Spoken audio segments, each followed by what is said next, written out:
A beautiful afternoon to all, especially to our very handsome. Why handsome? Because sir is always on the go. Huh?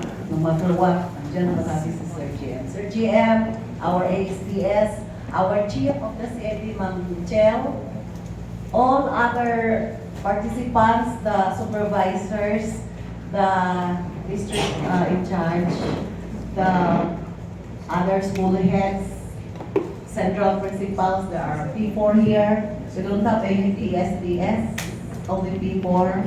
Okay, the XTs around the master teachers, those who are here are all considered as trainers for our school-based training for the Matatag curriculum. And of course, my RO family. Oh, kilala nyo na sila, di ba? From the CID, CLAD, and HRTD. Chief Hardy was telling me, Ma'am, they are in full force, our RO monitors. So, thank you very much. And this is the first the division training that I visited. I supposed to see the Leyte training, but their schedule is at 3 p.m. yet. So I said, no, I cannot wait for them because I was at Haiyan for the DRRM research and planning conference with PPRD and also with ESSD. Ang dami natin mga acronyms. Pero minsan dahil siguro sa age, I don't know if you will accept.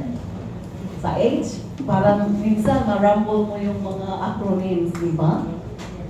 But to tell you, I am about to bow. I hope it will be gracefully from service, no? Okay, so tayo dito, puro pa mga bata. Sino ganito ang about to retire next year? 65? 61. So, may December. Younger pa. You are to retire, ma'am? This coming December. By God's grace. So, yan. Until retirement, we will always be on call, on duty, and always putting our best foot forward. Huh? Because of public service. I hope you are not yet burned out. Wala bang na-burn out dito? Wala pa. Why? Because after the K-12 curriculum, we are now into the Matatag. So, just like Sir GM, matatag na matatag si Sir GM. Whether one man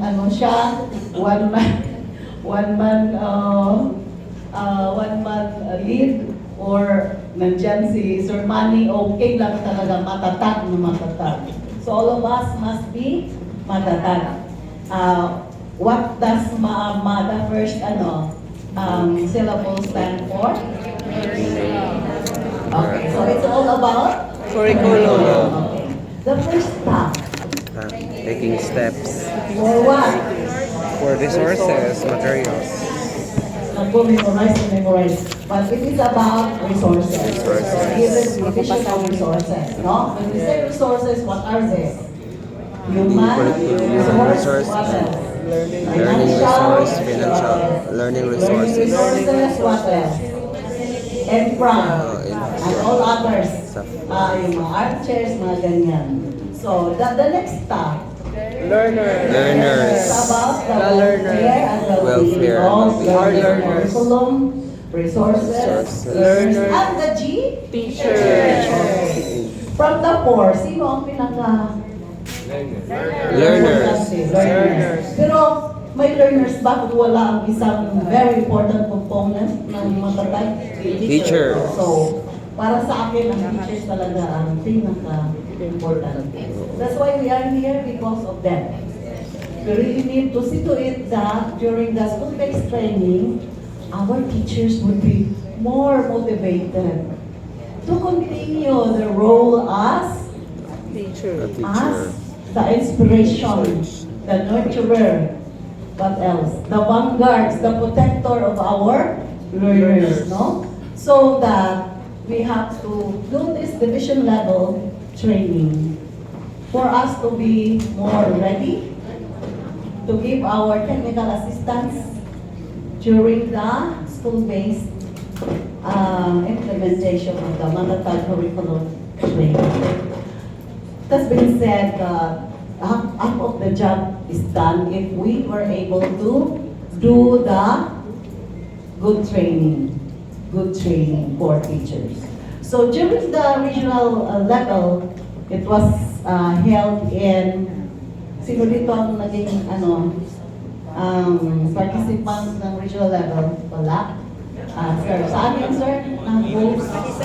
Madison. Sa Madison, maganda ang mga inputs, maganda ang remarks from the central office monitors. Dito sa division level, maganda naman ang sinabi sa akin ni Sir Rai, Sir Ryan, sila, Sir JM, and then getting from Ma'am Chel, what is your